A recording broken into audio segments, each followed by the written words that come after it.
గవర్నమెంట్కి ప్రతి సంవత్సరం ఒక 100 నుంచి 150 కోట్ల అదనం భాగం పడుతుంది ఎయిడ్ రిమూవ్ చేయడం. మీరు అనుకున్నట్లు సేవింగ్ ఏం కాదు, సేవ్ చేయడం కాదు, అదనం భారం పడుతుంది government. In spite of that ఒక ఈవిల్కి చెక్ పెట్టాలా, ఈ అడ్డగోలు వ్యవహారాలకు చెక్ పెట్టాలా? ఎందుకు ప్రైవేట్లో గవర్నమెంట్ టీచర్లు ఎందుకు ఉండాలి? అదే గవర్నమెంట్లో పెట్టుకోవచ్చు కదా, మనం వాళ్ళని గవర్నమెంటే కంట్రోల్ చేయొచ్చు కదా. ఇప్పుడు వాళ్ళకేం జాబ్ సెక్యూరిటీ మనం తీసేయట్లేదు కదా, రిక్రూట్ అయిన అందరికీ జాబ్లు కంటిన్యూ చేస్తున్నాం కదా. సో ఇప్పుడు ఎవరికి ఇబ్బంది? స్టూడెంట్స్కి ఇబ్బంది అని ఆర్గ్యూ చేస్తున్నారు. ఎట్లా ఇబ్బందో నాకు తెలియదు.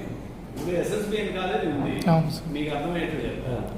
SSBNలో 5 ఎయిడెడ్ సెక్షన్స్ ఉన్నాయి, 17 అన్ఎయిడెడ్ సెక్షన్స్ ఉన్నాయి అని అనుకున్నాం.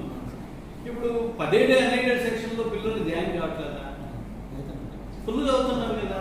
అలాగే 5 కూడా అన్ఎయిడెడ్ కింద అవుతుంది, దీంట్లో కూడా చేస్తారు. సేమ్ కోర్సులు రన్ చేస్తారు వాళ్ళ టీచర్ని వాళ్ళు పెట్టుకుంటారు. పిల్లలు 3,000 ట్యూషన్ ఫీ బదులు 18,000 ఛార్జ్ చేస్తాడు, 18,000 గవర్నమెంట్ ఇచ్చేస్తుంది. ఇప్పుడు ఏ స్టూడెంట్ ఇబ్బంది పడతాడు? ఎందుకు ఇబ్బంది పడతాడు?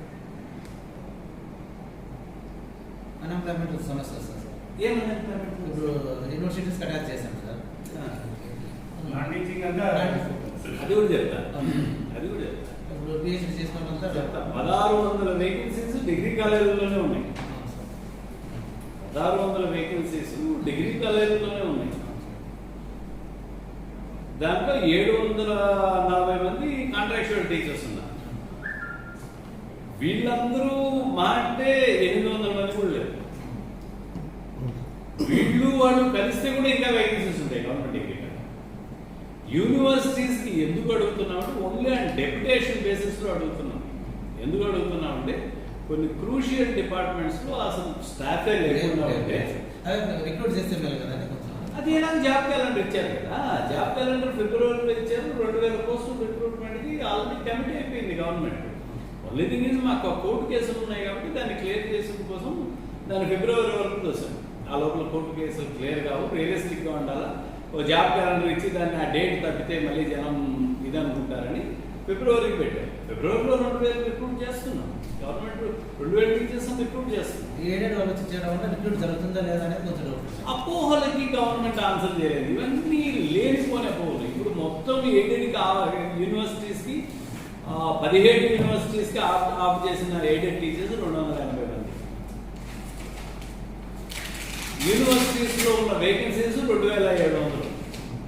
2,700 మందికి గాను 280 మంది ఒకవేళ ఎయిడెడ్ టీచర్స్ వస్తే కూడా ఎన్ని వేకెన్సీస్ ఉన్నాయి? ఎక్కడ తీసేస్తున్నాం? రెండోది, they cannot be observed in university on deputation to ఇప్పుడు నేను యూనివర్సిటీకి వచ్చి టీచ్ చేసే స్టూడెంట్ కూడా క్వాలిటీ ఎడ్యుకేషన్ ఇవ్వాలి కదా. అంటే నేను ఎంతసేపు స్టాఫ్ పాయింట్ ఆఫ్ వ్యూలోనే ఆలోచించాలా, స్టూడెంట్ పాయింట్ ఆఫ్ వ్యూలో కూడా ఆలోచించాలా? స్టూడెంట్ వచ్చినోడికి వాడికి క్వాలిటీ ఎడ్యుకేషన్ నాణ్యమైన ఇది ఇవ్వాల్సిన బాధ్యత నా మీద ఉందా లేదా? ఎంతసేపు జాబ్ సెక్యూరిటీ ఎవరి జాబ్ తీసేస్తున్నాం చెప్పలేదు.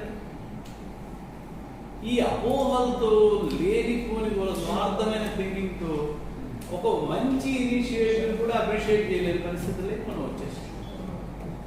ఈరోజు మన ఆలోచన అంతా కూడా 17 యూనివర్సిటీల్లో 250, దాంట్లో ఎంతమంది దానికి ఒక స్క్రీనింగ్ పెట్టాలా? డెప్యుటేషన్ కూడా 2 ఏళ్ళే డెప్యుటేషన్ తీసుకోవాలా? ఎందుకంటే మనం ఫుల్ ఫ్రెషర్గా రిక్రూట్మెంట్ చేయబోతున్నాం కాబట్టి జస్ట్ ఇప్పుడు వచ్చే వాళ్ళకి కాస్త అనుసంధానంగా ఒక సీనియర్ టీచర్ ఉంటే కొత్తగా వచ్చిన వాడికి హ్యాండ్ హోల్డింగ్ జరుగుతుంది. అంటే మన ప్లానింగ్ ప్రక్రియలో మనం చాలా ఆలోచిస్తాం. ఇప్పుడు ఆల్రెడీ సీనియర్ టీచర్స్ అందరూ రిటైర్ అయిపోతున్నారు. ఇంకో సంవత్సరంలో పూర్తిగా దాదాపుగా ఒక 10% రిటైర్ అయిపోతారు. కొత్తగా వచ్చే వాళ్ళకు కొన్ని డిపార్ట్మెంట్లో మనుషులే లేరు, ఎక్స్పీరియన్స్ టీచరే లేడు. కొత్తగా వచ్చేవాడిని తీసుకొని వచ్చి అక్కడ పెడితే వాడికి సీనియర్ గైడెన్స్ లేకుండా వాడి డిపార్ట్మెంట్ని ఎట్లా బిల్డ్ చేస్తాడు? సో ఎక్కడో ఒక ఎక్స్పీరియన్స్ టీచర్ హ్యాండ్ హోల్డింగ్ కూడా కావాలా అనే థింకింగ్ కూడా ఉంటుంది. సో ఇది ఏ విధంగా కూడా ఎవరి ఎంప్లాయ్మెంట్ని డిస్టర్బ్ చేయడానికి కాదు. మీరు అంటున్న అన్ఎంప్లాయ్మెంట్ నేను 2,000 రేపు యూనివర్సిటీ రిక్రూట్మెంట్ చేస్తే అప్పుడు ఏమవుతుంది? వాళ్ళకి వెళ్ళిపోతారు. నేను అదే చెప్తున్నాను. Aided degree colleges government degree కాలేజీలో 1600 వేకెన్సీస్ ఈ రోజుకి ఉన్నాయి. వీళ్ళు 840 మంది, వాళ్ళు ఎగ్జిస్టింగ్ 750 మంది. వేకెన్సీస్ వాళ్ళు అక్కడ వాళ్ళు గొడవ చేస్తున్నారు. కాంట్రాక్చువల్ టీచర్స్ మేము కోర్టుకు పోతామని గొడవ చేస్తున్నాం. ఎందుకు చేస్తున్నారంటే మా జాబ్ సెక్యూరిటీ అంటారు. అంటే ఇప్పుడు గవర్నమెంట్ ఇక రిక్రూట్మెంట్ చేసుకోకూడదు, క్వాలిటీ టీచర్లు తీసుకురాకూడదు, అంత సెక్యూరిటీ పోనీ సెక్యూరిటీకి ఏమన్నా ఇబ్బంది ఉందని అందుకే మా మంత్రి గారు ప్రెస్ మీట్ పెట్టి చాలా క్లియర్గా ఒక్క ఉద్యోగం కూడా తీయము కేటగిరీగా చెప్తున్నాడు. అక్కడే వేకెన్సీస్ ఉన్నప్పుడు why are people are so worried. నేను రిక్రూట్ చేయలేదు 2000 ఇప్పుడు మీరు ఆఫ్ చేసి 250. పోనీ 7 తీసేయడం వల్ల ఎవరికైనా నష్టం ఉందంటే ఎవరికి నష్టం లేదు. In fact there are many aided colleges which are arguing like our SSB like of colleges ఇద్దరు ముగ్గురిని పెట్టి మమ్మల్ని గుట్టికి స్వర్గానికి లేకుండా చేస్తున్నారు. ఇస్తే ఫుల్ అనేయండి, లేదంటే తీసేయండి, ఏంటి చేయడం. వాళ్ళ పాయింట్ ఆఫ్ వ్యూలో క్వాలిటీ రన్ చేయాలనుకున్నాడు. ముగ్గురు టీచర్స్తో ఏం చేస్తారు సార్? 3000 రూపాయలు సార్ మనకి ట్యూషన్ ఫీ ఇచ్చినప్పుడు వాడు మిగిలిన కాంట్రాక్చువల్ టీచర్స్ జీతం ఎట్లా ఇస్తాడు? ఇప్పుడు 15,000 కలెక్ట్ చేసుకోమంటున్నాం, 15,000 గవర్నమెంట్ రీఇంబర్స్ చేస్తుంది. మంచి టీచర్లు పెట్టుకో, మంచి పట్టాలు చెప్పుకో. రిటైర్డ్ డిగ్రీ కాలేజ్ టీచర్స్ని ఇప్పుడు నేను కంప్లీట్ ప్రైవేట్ చేసిన తర్వాత అనేటెడ్ చేసిన తర్వాత ఇంకో 5 ఏళ్ళు నువ్వు హైర్ చేసుకోవచ్చు కదా. రిటైర్డ్ డిగ్రీ టీచర్స్ హైర్ చేసుకో. గవర్నమెంట్లో ఎయిడింగ్లో ఉంటే కదా నేను రిటైర్ నేను తీసుకోలేను. అనేటెడ్లో నువ్వు రిటైర్డ్ క్వాలిటీ టీచర్లు తీసుకొచ్చి పాఠాలు చెప్పించు, ఇంకో 5 ఏళ్ళు పాఠాలు చెప్పించు. If you really have a concern for the student, it's a system which is అంటే హైయర్ ఎడ్యుకేషన్లో 10 ఏళ్ళుగా ఎటువంటి జోల్టు లేకుండా, కరెక్షన్ లేకుండా, స్టాక్ మార్కెట్ కరెక్షన్ లాగా ఎటువంటి కరెక్షన్ లేకుండా స్మూత్గా అంటే ఒక అవలక్షణం డెవలప్ చేసుకుంటే ఆ అవలక్షణం ఒక రూల్ కింద అయిపోయి అట్లా వెళ్తుంది. సడన్గా మనం ఏం చేస్తున్నాం? సిస్టమ్ని కరెక్ట్ చేయడానికి ట్రై చేస్తాం. తప్పు జరిగేదాన్ని తప్పు అంటున్నాం, ఇది వద్దు, ఇది క్లోజ్ చేయాలంటున్నాం, ఈ కొత్త ఫీచర్ తీసుకురావాలనుకుంటున్నాం. మనం క్లియర్గా డిఫైన్ చేస్తున్నాం. మనం తీసుకునే ప్రతి చర్య కూడా స్టూడెంట్ సెంట్రిక్గా ఉండబోతుంది. స్టూడెంట్కి స్కిల్ ఇవ్వటము, నైపుణ్యతను ఇవ్వటము, స్టూడెంట్కి జాబ్ ఓరియంటెడ్గా రెండర్ చేయడం అనేక ప్రక్రియ చుట్టూనే తిరుగుతాను. ఇప్పుడు ఈ ప్రభుత్వం వచ్చిన తర్వాత ఆయన తీసుకున్న స్కీమ్స్లో ఫుల్ ఫీ రీఇంబర్స్మెంట్ దాదాపుగా 5,000 కోట్ల రూపాయలు పిల్లల మీద ఖర్చు పెడుతున్నారు. Which use to be only 2,000 crores. 3,000 కోట్లు అదనంగా మనం పిల్లల మీద ఖర్చు పెడుతున్నాం లాస్ట్ ఇయర్. అండ్ ఇప్పుడు ప్రైవేట్ యూనివర్సిటీస్కి 35% సీట్లు ఇవ్వడం వల్ల ఇంకో అదనంగా 500 కోట్లు పెడుతున్నాం. ఎవరు ఆలోచించరా? ఇప్పుడు సేమ్ గారు అదే మాట్లాడుతున్నాడు. ఎస్ఆర్ఎం బిఐటీల్లో మన పిల్లలు ఎందుకు చదవకూడదు? అవి మంచి కాలేజీలా? చాలా మంచి కాలేజీలు సార్. మన పిల్లలు ఎందుకు చదవకూడదు? They are private universities sir. కాబట్టి రూల్ పెట్టండి, ర్యాంక్ ప్రకారం మన పిల్లల్ని పంపించండి, నేను రీఇంబర్స్ చేస్తాను. Is doing it for first time. So vision ఏంటంటే గవర్నమెంట్ ఏం ఆలోచిస్తున్నారు, పిల్లలకి ఏం చేయాలా, సిస్టమ్ మాత్రం ఇలా ఉండకూడదు, కరెక్ట్ కావాలి, సీరియస్గా నాణ్యతా ప్రమాణాలని సిస్టంలోకి తీసుకురావాలి. ఈ విజన్ తోటి గవర్నమెంట్ ముందుకెళ్తుంది. నిన్న జేఎన్యూ అఫిలియేటెడ్ కాలేజ్ ఒక ఆవిడ professor working in Kadapa college, engineering కాలేజ్లో చదివే, she was assistant professor. She joined with a fake PhD university. She was removed yesterday. So అలాంటిది is there a check or because there is no check such thing is going on, and how many more are there అనేది? No, check లేకుండా అయితే లేదు. FFCs every year fact finding committees every year వెళ్తాయి కాలేజెస్కి, teaching స్టాఫ్ని verify చేస్తారు. ఎక్కడో over site వాళ్ళు bluff చేయడము, ఒక ఫేక్ డిగ్రీని ఎంక్లోజ్ చేయడం వల్ల అక్కడ రికగ్నైజ్ చేయకపోవడం వల్ల వచ్చే ప్రాబ్లమ్స్. బట్ మన నోటీస్కి వస్తే the moment it comes to our notice stringent action will obviously be an issue. No, what I mean to say is at the time of recruitment, because the university doesn't recruit them directly, colleges recruit. So does university have a check, cross check on the faculty being recruited there, so that by way of cross checking their credentials, you give the final approval that whether that particular faculty needs to be taken or not? No. So that kind of I have an explanation. Adaptation కూడా university adaptation లేకపోవడం కూడా ఒకటి. దానివల్ల జరుగుతుంది.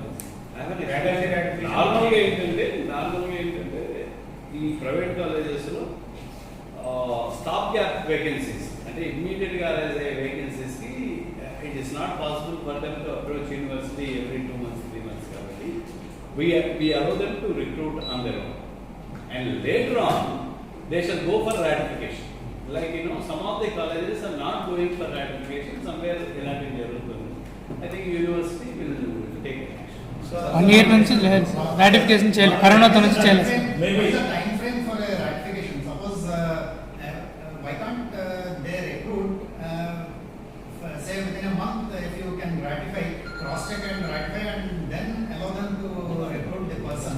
So No. such things can be curbed to a large extent. అంటే they are not that colleges have. So and I don't think all the colleges have 100% faculty. So even if one faculty is less per month, I don't think it makes a very big difference. So rather than allowing such just graduates as PhDs. Now, actually, these colleges are spread across 5 districts, and college university also has its own duties. Yeah. So we have a cross check. If you want permanent affiliation, if you want to apply for autonomy, you should have ratified faculty. So this is a condition. If the college is growing, definitely there is a cross check. So until you satisfy this, you cannot grow further.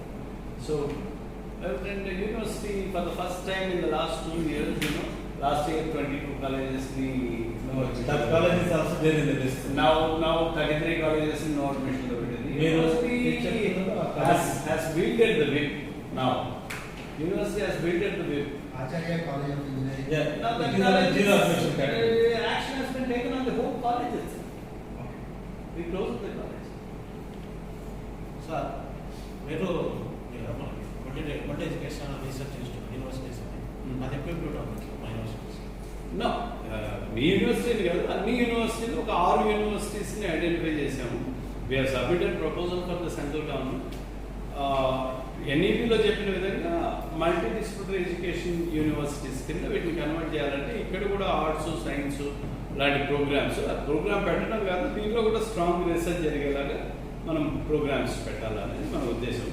So maybe ఇంకో 1 year లోపల మనం initiate చేయడానికి అవకాశం ఉంది. Funding కోసం మన application పెట్టాం. All universities మనకు అప్లికేషన్స్ పెట్టుకున్నాయి, వాళ్ళు డిపిఆర్స్ రాసి పంపించారు. So we are trying to mobilise funds from the central government. మేరూస్ will be a possibility.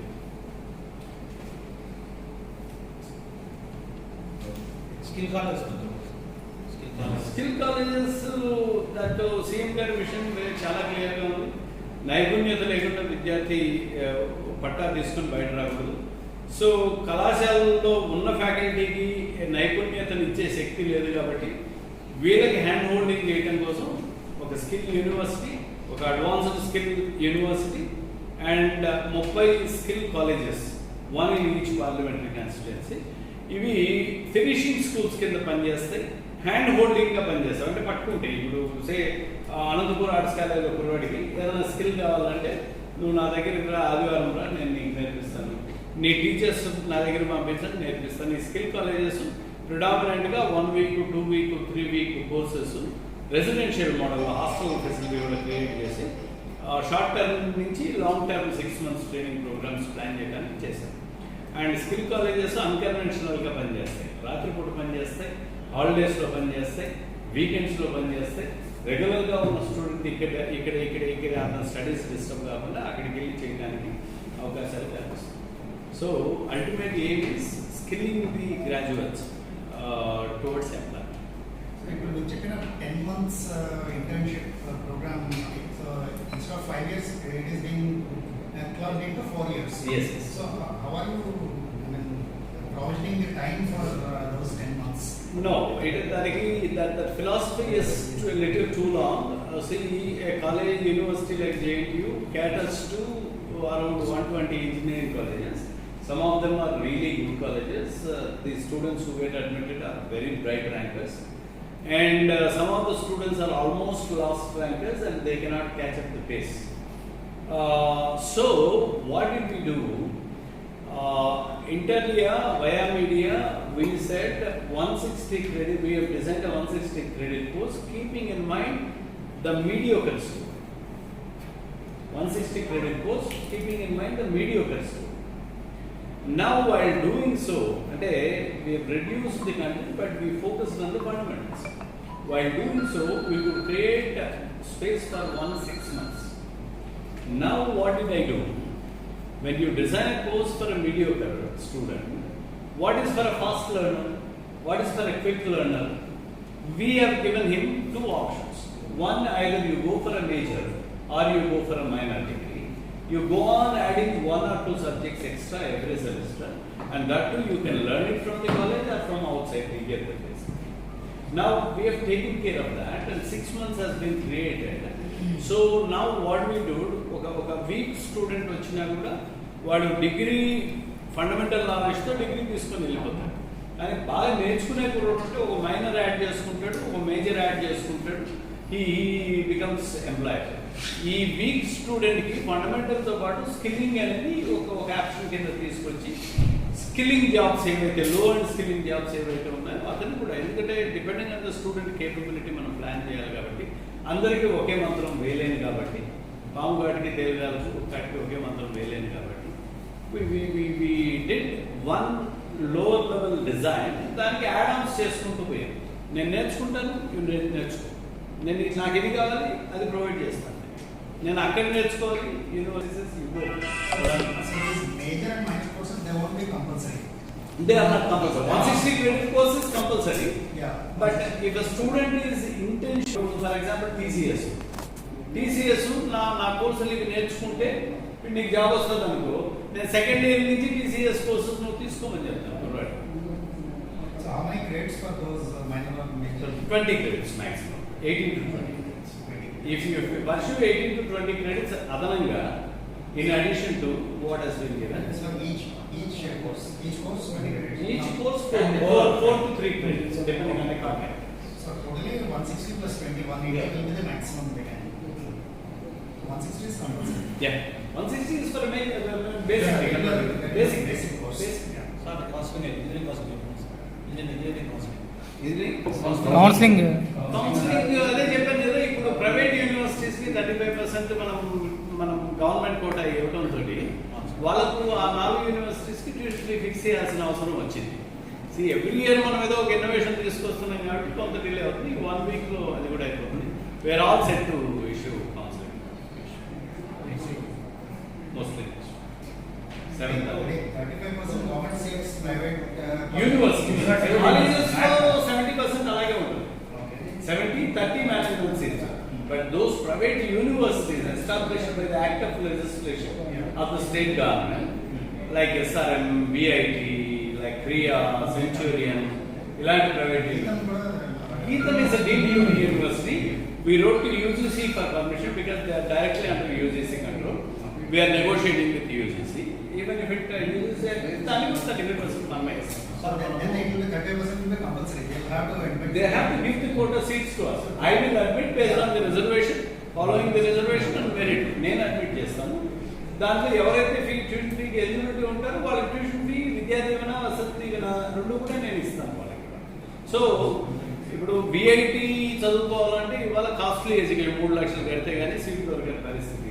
And దానికి వాడు ఎంట్రన్స్ పెట్టుకుంటున్నాడు. ఇప్పుడు నేను ట్రాన్స్పరెంట్ గా నా ఎంసెట్ ర్యాంకర్స్ కే నీకు కావాలంటే VITకి వెళ్ళు, నేను గవర్నమెంట్ ఫిక్స్ చేసిన 70,000 80,000 ఫీజు ఉంటుంది, అది ఏమి చేయాలి, దాంట్లో నువ్వు రీఎంబర్స్మెంట్ కేటగిరీ స్టూడెంట్ అనుకో, నీకు ఆ 70,000 నేనే ఇస్తాను, 20,000 నేనే ఇస్తాను, VITలో చదువుకో, SRMలో చదువుకో.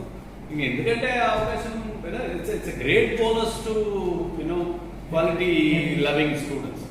అప్పుడు మన హైయర్ ఎడ్యుకేషన్ కింద ప్రైవేట్ యూనివర్సిటీస్ కూడా మన నామ్స్ ఫాలో అవుతారు సార్. అంతే కదా, అలా కాదు. స్టేట్ యూనివర్సిటీ కదా, స్టేట్ రిజిస్టర్, అందుకే అదే సేమ్ గా అదే అంటున్నారు. నువ్వు నా స్టేట్ రిజిస్ట్రేషన్ లో ఎస్టాబ్లిష్ చేసావు, నా స్టేట్ కి ఏ విధమైన బెనిఫిట్ ఉంటుంది నీ వల్ల, నువ్వు కోరుకున్న విద్యార్థులనే నువ్వు చేస్తుంటే why should I legislate, why should I allow a private university in my state, నా స్టూడెంట్స్కి ఏం బెనిఫిట్ ఇస్తారో చెప్పండి. ఆ బార్గెన్ లో వచ్చిన క్రమమే 35%. సార్ అటానమస్ ఎగ్జామ్ అనేది పెడతామని కదా, అదేమైనా సార్ ఆ ఫైల్ UGC క్లియరెన్స్ కోసం అది కూడా పంపించాం. ఎందుకంటే UGC గివ్స్ ది అటానమీ, మనం కాదు కదా ఇచ్చేది. సో ఆ కొన్ని అటానమస్ ఇన్స్టిట్యూషన్స్ మిస్యూజ్ చేసుకుంటున్నాయి అటానమీ అనే విషయంలో. అన్నీ సార్. యూనివర్సిటీస్ కూడా ప్రొయాక్టివ్గా ఉండాల్సిన అవసరం ఉంది. అట్ ద సేమ్ టైం మనం కూడా గవర్నమెంట్ ఇది నోటీస్ చేయడం జరిగింది కాబట్టి మనం అంటే ఏదో మనకు అధికారాలు ఉన్నాయని చేయడం కాకుండా ఆల్ స్టేక్ హోల్డర్స్ని ఇన్వాల్వ్ చేసి వాళ్ళని ఒప్పించే చేయడం అనేది కార్యక్రమం మనం చేస్తాం. సార్ ఈ బి గ్రేడ్ సీట్ ఎట్లా పడతాయి సార్ కౌన్సిలింగ్లో బి గ్రేడ్ కౌన్సిలింగ్ ద్వారానే ఇస్తారు. అంటే మెరిట్ ఆల్సో మెరిటే దానికి జేఈ మెరిట్, ఎంసెట్ ర్యాంక్, లేకపోతే intermediate. GOs central government orders అంటే ఇంత ట్రాన్స్పరెంట్గా ఇంతకుముందు ఎప్పుడు అటెంప్ట్ కూడా చేయలేదు. Let me tell category B seats convenor allot చేయడం అనేది ఇంతవరకు ఎప్పుడు చరిత్రలో జరగలేదు. ఇప్పుడు జరగబోతుంది. సో పిల్లోడు 10 చోట్ల జరగక్కర్లా. మేము పుల్లాడి కాలేజీలో వస్తుందా, ఎస్ఆర్ఐడిలో వస్తుందా, మోహన్ బాబు కాలేజీలో వస్తుందా, విద్యానికేతనంలో అక్కడ తిరగక్కల వాడికి వీడికి ఫోన్లు చేయించక్కల్లా, పొలిటీషియన్స్ చుట్టాకల్లా ర్యాంక్ ఉందని వాడు అప్లికేషన్ పెట్టేసి ట్రాన్స్పరెంట్గా ఎట్లా కేటగిరీ ఏలో ఎట్లా సీట్లు ఇస్తాం, కేటగిరీ బిలో కూడా అట్లా ఇస్తాం. వాడికి ఎంత ట్యూషన్ ఫీ ఉందో అది కట్టుకో. సార్ ప్రొఫెసర్స్కి ఏమన్నా ఏజ్ 65 ఇయర్స్కి ఫైల్ ఉంది. ఇప్పుడు దాంట్లో 2 ఇందాకే అన్ఎంప్లాయ్మెంట్ అనే పాయింట్ ఇప్పుడు ఒకటి ఉంది కదా. ఇప్పుడు if you go on extending కొత్త వాళ్ళకి జాబులు ఎక్కువ వచ్చేది ఉంది. 2 ఉన్నాయి కదా. యూనివర్సిటీస్ స్టేట్ ఫండింగ్ ఉత్సాహం కానీ యూజీ ఫండింగ్ కూడా బాగా అంటే ఇప్పుడు very unfortunately states revenue generation తగ్గిపోతుంది. కరోనా వల్ల క్యాపిటల్ మంచిది లేకపోవడం వల్ల ఒక 20,000 కోట్లు షార్టేజ్ పడుతున్నాము. మన గవర్నమెంట్ ప్లానింగ్కి అది కాస్త ఇబ్బందిగా ఉంది. సెంట్రల్ గవర్నమెంట్ నుంచి కూడా రెగ్యులర్ అసిస్టెన్స్ దొరకట్లేదు. ఎందుకంటే వాళ్ళ రెవెన్యూస్ కూడా అట్లే తగ్గిపోయినాయి. ఈ కరోనా అనేది ఓ పాండమిక్ సివియర్గా ప్రజా జీవితాన్ని అతలాకుతలం చేసిందని చెప్పాలి. అంటే డైరెక్ట్గా ఇండైరెక్ట్గా అతలాకుతలం చేసింది. But higher education point of view మేము హ్యాపీ ఏంటంటే అకాడమిక్ ఇయర్ లాస్ కాకుండా ఆన్లైన్ ఎడ్యుకేషన్ ఇంపోర్ట్ వచ్చేసి వాళ్ళకి డిగ్రీలు ఇవ్వడం జరుగుతుంది. సో పిల్లలు ఎవరు నష్టపోవట్లేదు. ఎందుకంటే ఒక యూనిసెఫ్ రిపోర్ట్ ఏం చెప్తుందంటే ఒక అకాడమిక్ ఇయర్ లాస్ అయితే వాడి జీవితంలో 20% రెవెన్యూ పోగొట్టుకుంటాడు. జీవితాంతం సంపాదించే దాంట్లో 20% రెవెన్యూ లాస్ అవుతుంది యూనిసెఫ్. అంటే ఒక ఇండివిజువల్కి ఎంత లాస్ అవుతుంది జీవితంలో, వాడే జీవితాంతం అంటే ఎంత సంపాదిస్తారు, కొన్ని కోట్లు సంపాదిస్తారు, దాంట్లో 20% లాస్ అవుతుంది అనేది ఒక అకాడమిక్ ఇయర్ లాస్ అవుతుంది. So we did our best and university ప్రమాణంగా చేస్తున్నాం. ఫర్ ద ఫస్ట్ టైం మంచి సినర్జీ అందరూ కోఆర్డినేషన్తో చేస్తున్నాం. హైయర్ ఎడ్యుకేషన్లో అన్నీ మంచి జరగాలని మీరు కోరుకోండి, మేము కోరుకుంటాం. Next year professor, assistant professor